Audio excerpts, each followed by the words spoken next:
Hello everyone and welcome to another video in this channel. My name is Abraham Leal and today we're going to talk about a setup that I think is going to be really helpful for you guys because it's a really interesting thing that we can do inside of Maya. But before we jump there, just a couple of announcements. There is a portfolio review incoming in the next week, not this week, but next week, December 10, 11 and 12, I think, or 11 and 12, which is the next weekend. So you can find the link down here. It's a link to a Google Drive folder. You just need to go in there, create a little folder with your files or with a link to your portfolio, and I'll be happy to review it. If you want to leave me a nice little message there, I'll be sure to read it, of course. And yeah, that's pretty much it. Also, remember that we have all of our courses available in Skillshare. Skillshare is this very cool software that you can use. I'm not gonna play the commercial right just yet. But yeah, you can look for all of our courses down here on the description. Now let's talk about this. So I'm thinking we're going to prepare for the Pokeball final render scene. I want to create this very nice cinematic like shot, imagining that it could be like a movie still or something like that. So one of the things that someone asked about in the past comments was grass, plants, and stuff like that. Well, those are one of those things that are I wouldn't say tricky, but tedious to do. We of course have speed tree. We do have a course available for that one as well. But for plants, it's usually a lot easier to just find the models online. And you guys know that there's a very cool resource that we use all the time called Polyhaven. However, there's a couple of things about Polyhaven and the models that I don't particularly like. So I went here in Polyhaven. I found this one called the Celandine or Celandine. I'm not sure how to pronounce that properly, but it's this like nice little plant, and it has 5 different variations. It has very nice, realistic looking textures. So I think we can definitely use it. There's even an example of someone who did a render with this one, and as you can see, it looks really nice, especially if we tweak the parameters and the shaders to give us a nice effect. So when you download this, there's a couple of options that you can use. You can download this for Blender. You can download it in just a GLTF format, the FBX or the zip file. You're going to want to download this for Blender, even if you're not a Blender user, because I actually tried a couple of them, and the FBX does not have the models. It has like this sphere right here. It thinks it's a particle or something. It's really weird. So when you open the Blender file, well, actually, when you download this thing, you're gonna get this zip folder, and you're gonna have the file, the Blender file, and your textures. Very important to remember this because we're gonna be using them. And when you open the Blender file, this is what you get. And actually, if I were to turn on the render, you can see the Blender already has like all of the maps set up. If we go to the shading section, you're gonna see that everything is properly set up. We have our diffuse, we have our roughness, we have our normal map, and we have the alpha channel, which are pretty much the only ones that we need for maps. Even though we get a lot of other maps, we pretty much just need those 4 to get something nice. So if you don't want to have any issues, if you want to create a scene and use these assets, you can literally just open them inside of Blender, and you're going to have them ready to go. However, I'm going to show you something interesting here inside of Maya. Inside of Maya, we have something called the content browser. So this is a relatively new addition that they added. I think it was 2021 when they added this, which is a sort of library that you can access and pretty much create it. It's really useful for a production setting where you're gonna be using a lot of assets. And if you don't want to be like just trying to find the specific path to the asset, you can just save this on the content browser, and it doesn't matter how many projects you have, you can always access this, guys. So if we go to the modeling right here, you can see that we have people. We have this one I created. You can create a new folder with this one. It's called plants and trees. We have sculpting base meshes. So if you want to sculpt here inside of Maya, you have this meshes, which by the way, you can just like load them in and then export them out and use them in other softwares. It's like Cverse and stuff. In Molly, we have this people for just like architectural visualization and stuff. And there's a sculpting stamps, which is again, just like alphas and stuff. Well, in the modeling one, I created this called plants and trees. Now we're going to navigate to this specific path, and we're going to go all the way to that path. It's going to be here in software, Autodesk, Maya 2023, examples, and here's our content browser, or the default place for our content browser. So here on the content browser, I'm going to go to modeling. I'm going to go to plants and trees. And as you can see, I've already created a texture folder. Why? Because I want to create a scene where I have this celandine like plants, and anytime I need to reference them, they need to remember where things are. So if I make sure that the textures of these plants are in the library as well, so that the Maya always knows where to find it, it's going to make it a lot easier. So I'm going to go to my downloads folder real quick.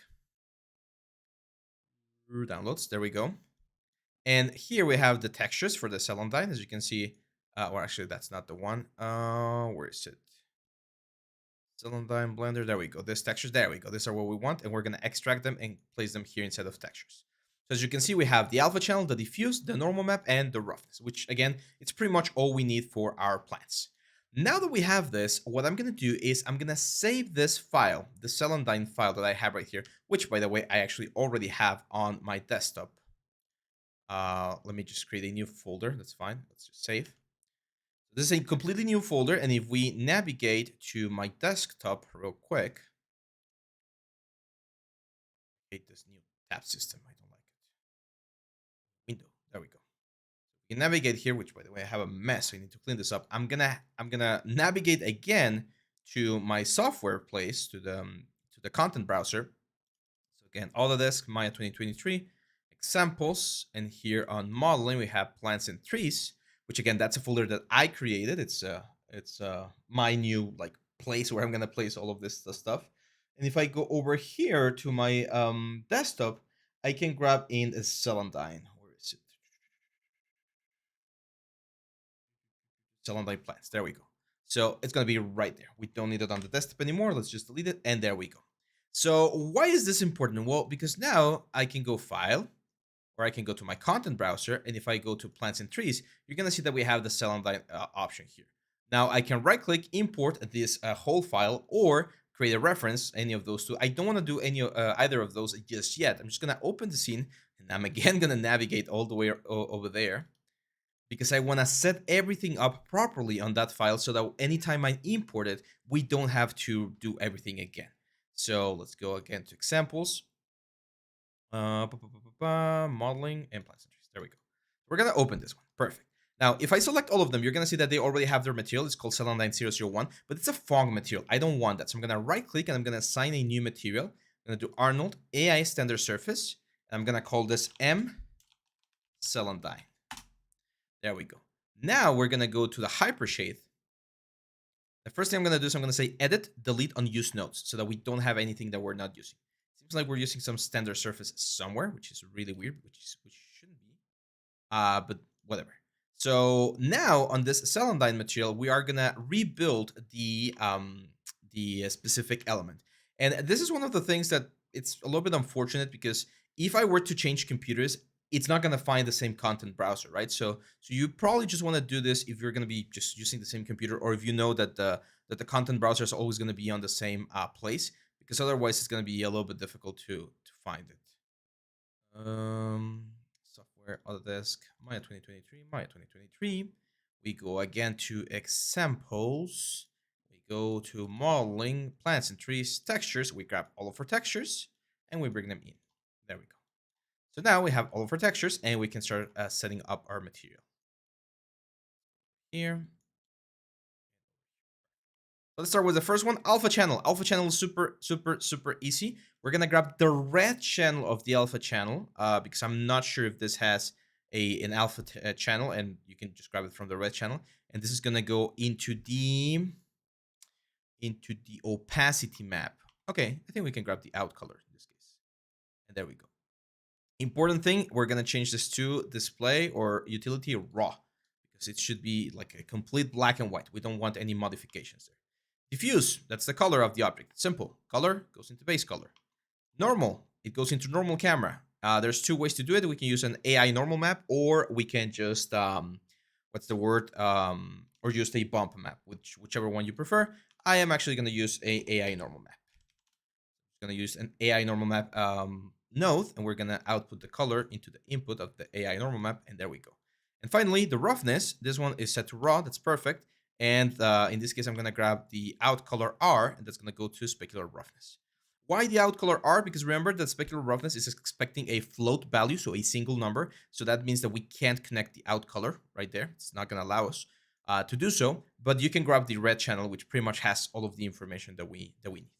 So that's it. Now, if we go over here, you can even press number 6, and you can see that yeah, it's working. I mean, it's everything is set up. So I'm gonna save the scene. I do believe there's an option here to create like a thumbnail or something. I'm gonna have to review how to do that, but there is a way to create a thumbnail for this one so that you can see what's going on, similar to what we have over here. should be over here. Where is it? Sort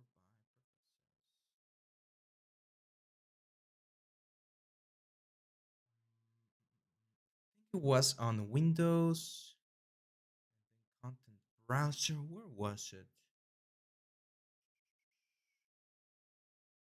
Let me check real quick because I think that's a cool thing. Okay, there we go. It's fairly simple. So the only thing we need to do is we need to kind of like find a nice like shot right here. We're gonna go File, Save Scene As, and on the options, or even the file, just Save Scene. And on the options, there's gonna be this one, Save Thumbnail. So we can just capture the thumbnail, and there we go. We just find the thumbnail that we want, and we hit Capture. There we go. We hit Save, and we hit Save Scene. So now if we go to the content browser, you're going to see that we have a preview because that thumbnail, which is a small little image, is going to be attached to that specific thing. By the way, you can do this with any scene. If you want to keep like a preview of what the scene is, you can do this with pretty much any scene. But yeah, that's pretty much it. So now what I can do, well, let's just save this real quick. I'm going to open the Pokeball scene. Let's set our project real quick. Go back to next to live. There we go. We go to scenes. Have the Pokeball. I think it's this one. There we go. So this one we don't need anymore. This one we do need, and this one we don't need anymore. So there we go. So this is the like the clean one that we want, right? And we have some like interesting effects right here. Let's go to our camera. So camera panels, look to selected, and we can start thinking about the composition. I'm not gonna worry too much about the composition just yet because there's a lot of other elements that I want to add, and I just want to use this video to show you the content browser functionality. So I would expect the Pokeball to be right around there. Let's center the pivot point. It's probably gonna be like resting against like a tree or something. So it's gonna be probably gonna be like around there, like that ground plane, that the floor plane, probably something like that. There we go. So if we were to render right now, as you can see, it's just gonna be a clean Pokeball. I haven't even done the like the cool textures just yet. So it's just our nice little Pokeball there. So if we want to add the new like celandine plants that we have right here, you just go to the content browser, right click, and you hit import. And there we go. We have our celandine plants, and as you can see, they have the proper materials. Like we can only see the diffuse right now here on the viewport, but we have the proper materials. So what we can do, of course, is we can start playing around with the position of this little plants. We have 5 of them, which is going to give us a very nice variation. There's of course a lot of ways to scatter the plants along the world, but to be honest, in this particular case, I'm just gonna like manually place them, even if there's like a little bit of overlap and stuff. I just want to create like a nice little meadow. Meadow? Is that the proper word?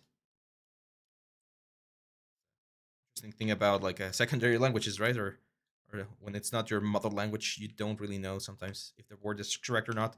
I just talk and hope that, that I'm not saying like bad things or anything. There we go.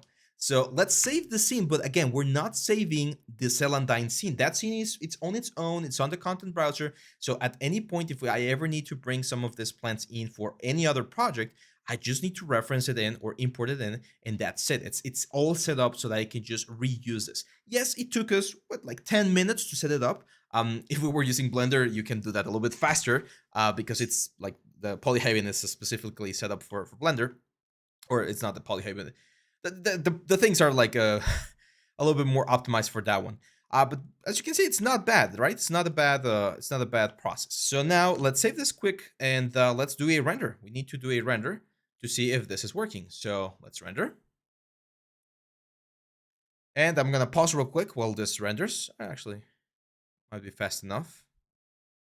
But yeah, we're gonna render, and now we need to see if the shader is like properly set up, because otherwise, we're gonna have to do some tweakings. And the first thing I'm trying to look for is the alpha channel. It is cutting things like properly, as you can see right there. So we're getting this very, very cool effect. Not bad, I would say. And I do think we can go a little bit crazier. So I'm just gonna grab all of these guys. Control G. I'm gonna duplicate them for a nice shot right here. Let's duplicate this. So now it's like a whole thing. We can even like scale it a little bit. Let's duplicate it again. Go like there. Let's duplicate it again. Over here.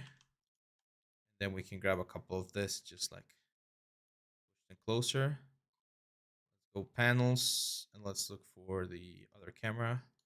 There we go. That looks interesting. You can definitely tell that these are like relatively low poly meshes because of the like the fragmented effect that we get here. But it's not bad, right? Like it's actually, I would say, a fairly nice composition. Since we're already here, why not just go the extra mile? I'm just gonna grab everything here, create another bunch of plants of this side, and then another bunch of plants on this side. There we go. Let's take a look at how this looks. Nice, nice, nice, nice. And of course, the ground plane, we could use any of the techniques that I've shown before, like the substance file substance nodes, to create something a little bit more interesting. But the first thing we can definitely use to improve this is change the HDR, because right now we're using an HDRI that's like an inside of a house, and I think it'll be interesting if we go to like a forest. Um, Whenever I select my HDRs, I always try to go for things that are not so intense, but I kind of want to go for this like whimsical looking one. I Hinjin Hillside. It's very lovely. I would love to go there. Where is this? Where this is? You could also, by the way, like save like a library of these things on your content browser. Not gonna do it in this case, but it's another option. So if you have a lot of HDRIs, you can have them in your content browser and just double click and import the texture, and then you just connect it to the HDRI. In this case, I'm just gonna go here. I Hingen thing right there. Where's the sun? And I want the sun to be a little bit on the back like this, kind of like a backlight effect. Take a look at the render now. It's of course going to have to convert the HDRI texture into the texture itself. There we go. I can definitely see the golden effects, but we have this very high lights, very intense lights. I'm going to get rid of them. There we go. Look at that. Very lovely, right? A little bit more cinematic. I think we can increase the exposure a little bit. Let's go to 0, which is the default exposure. We get a little bit more light into the scene. I might be tempted to even go to like a 1. No, 1 I think it's a little bit too much. So let's do 0. And here again, here's where again HDRIs are great. They can get you a super nice looking effect, but it's always good when we combine HDRIs with our own lights. So what I'm gonna do here is I'm gonna go Arnold lights, area light, and we're gonna do a nice soft warm light on this area. Let's try like a 10. To do a soft light, remember you need to grab a and make the square a little bit bigger. 12, 14. There we go. So as you can see, we get more light into the scene, and we're playing along with the very nice natural light that we're getting from the what's the word, from the sun, right? Now, in order to get an even better result, subsurface, we can use subsurface. So the interesting thing about this ones is, yes, when we imported them, we imported the material that we've already set up for the celandine, which was just a very traditional material. This one, celandine Epsilon. There we go. So what I'm gonna do here is I'm gonna grab the diffuse map. I'm gonna disconnect the diffuse map from the color, and I'm gonna connect it to the subsurface. I'm gonna go out color, and we're gonna go to subsurface color. And one very important thing, as you can see right here, the plants are just one-sided, right? They're just planes. So very important, we need to go down here to geometry and say that these are thin wall geometries. Because now this diffuse is going to be going into the subsurface color, and we need to turn on the subsurface here. And what's going to happen now is, since this is a thin effect, we're going to have this sort of like a translucent result on our scene. There we go. So it's not looking great just yet, but we can tweak the values a little bit here too. Get a better result. Let's grab this thing. Here I'm gonna make sure that we don't want any color. There we go. We're gonna get rid of the color, and there we go. So that's looking a little bit better. You can see how the light is diffusing through the leaves a little bit more. I'm trying to see what else we can change. Surface. Geometry, thin wall. Yeah, everything seems to be working properly. So yeah, I mean, another thing we could definitely do is add a secondary light and kind of like a field light on this side, probably a little bit less intense, so something like a 12, just to get some light on this other side right here. Curious about the subsurfacey effect. I mean, I can definitely see there's more subsurface on these things right here than there is on the leaves. I was expecting to get a little bit more on the leaves, but it's fine. Also remember that subsurface is one of those things that works when you have a really, really intense light. So let me show you. I'm gonna bring this light here, like really close, pretty much it's inside of the grass. And if we increase the intensity or the exposure of the light, you're gonna see how these guys get really, really hard or really, really translucent, right?